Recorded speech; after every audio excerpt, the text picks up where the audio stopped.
What? Dude, it's obvious who's behind all this. How dumb do they think we really are? Oh. Okay.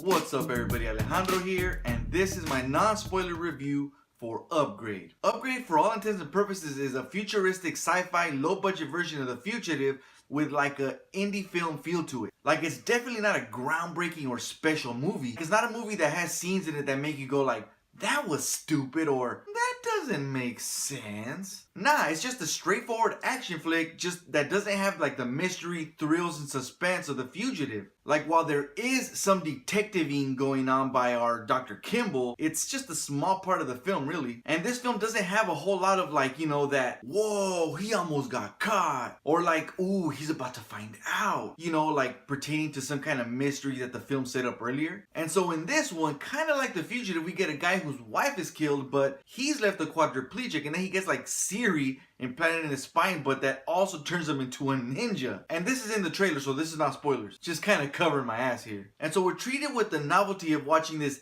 cheaper, less interesting, yet more action-filled Dr. Kimball ninja his way to answers and revenge. It's a pretty cool premise if you think about it. And with that, I'd like to say that because the film's plot is kind of simple, you may or may not solve the simple mystery it does set. But I'll just say this: you might be wrong or you might be right. But just when you think you're right, you're probably gonna be wrong, even if you're right.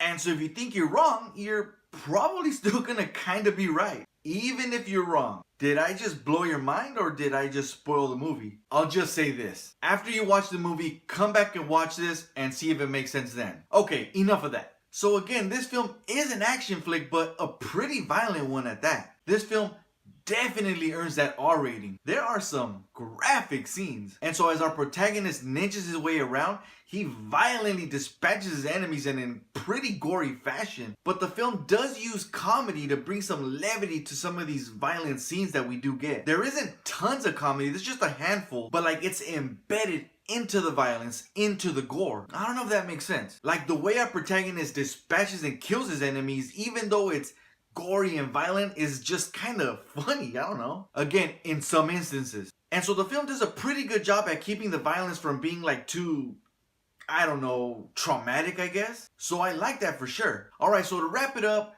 Upgrade is a decent action flick. Definitely not a movie that you're gonna remember for years to come, or one that really sparks up conversation. Like, as a matter of fact, I bet you most theaters have already dropped it and most people are gonna forget about it in like a month. The way I'll describe this movie is a violent, gory, yet fun popcorn flick. Definitely not a lot of people are gonna be bored watching this, and I'm thinking most people are gonna have a good time with it. With all that, I'm giving this movie a 6.5 out of 10. 6.5 out of 10. Final judgment, I'm done. Once again, I'm Alejandro. Thank you for watching. Don't forget to hit the like button. And if you're a Walking Dead, zombie genre, comic book movie, Game of Thrones, even though I haven't done any Game of Thrones videos, but I will when I get the time, Star Wars, and an all-around film loving geek and want to continue being geekful with me, subscribe. And you can check out some more of my videos right now. Peace out.